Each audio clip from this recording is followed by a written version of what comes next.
Tonight, national renowned civil rights attorney Ben Crump and his legal team, joined by Dominique Moody, is calling out child welfare agencies and questioning how warning signs were missed before her death. So, Dominique Moody, she was only 6-year-old when she was found in December, unresponsive in a home that the people there had a legal guardianship of her. So authorities are asking, what happened here? Her family are wondering what happened. And so is a civil rights attorney, Ben Crump. Now we know she had multiple signs of injuries, abuse, and severe neglect. 3 people have been arrested. Jesse Pierre has been following this case extensively. And Jesse, what did her parents have to say today and Ben Crump?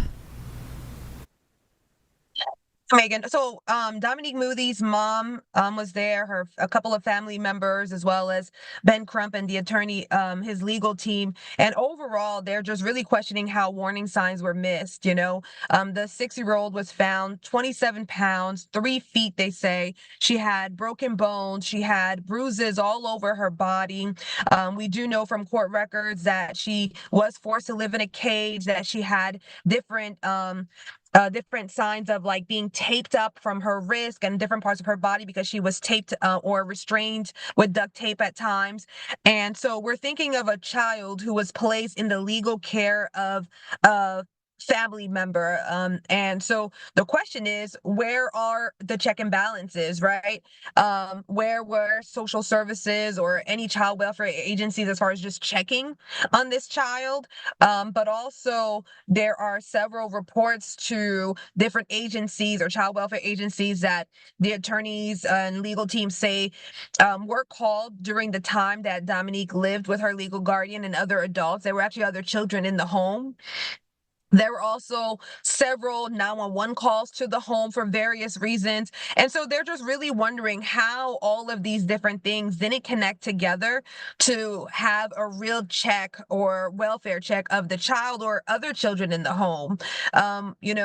Even in the court records, they note months, maybe over a year of abuse and neglect. She was malnourished. She was food was kept away from her so that as a form of punishment. Again, I mentioned how little of weight she weighed. There's also that she was forced to live in a dog cage. And so it's a very horrific case.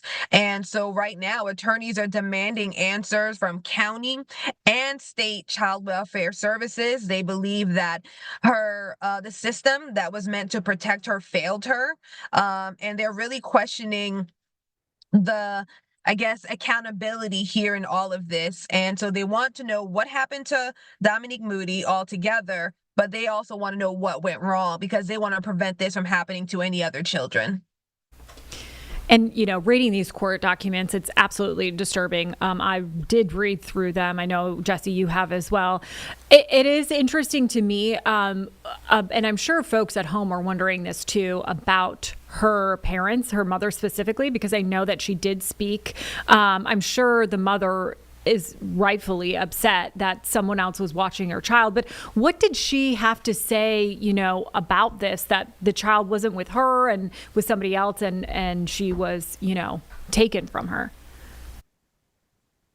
So, her Dominique's birth mother, Ikea McKnight, she went through some hard times, and so her child was placed in a family member's care, someone she trusted. And during that time, unfortunately, she was abused and neglected. At this point, she's just saying that her daughter didn't deserve this, that she feels like more should have been done to protect her child. She says that she has taken several efforts to get her child back on top of it all. And so for it to end the way it did is just horrific. It's tragic and it's sad. She's heartbroken. Her family's heartbroken. Another family member who is actually a mortician is the one who actually involved her and prepared Dominique for her funeral. And he just said like she had bruises from head to toe and just how difficult of a task it was to even prepare her for a 6-year-old child for a funeral because of how badly battered her body was. was. He mentioned that she had broken fingernails, saying that, those are all signs of survival, her trying to get out of the cage, different things like that that he noted on her body. And, it's just devastating all around for the family and for everyone who has been involved in this case. Absolutely, absolutely terrifying. Thank you so much, Jesse, for taking the time to talk with us today. Absolutely. Okay, we're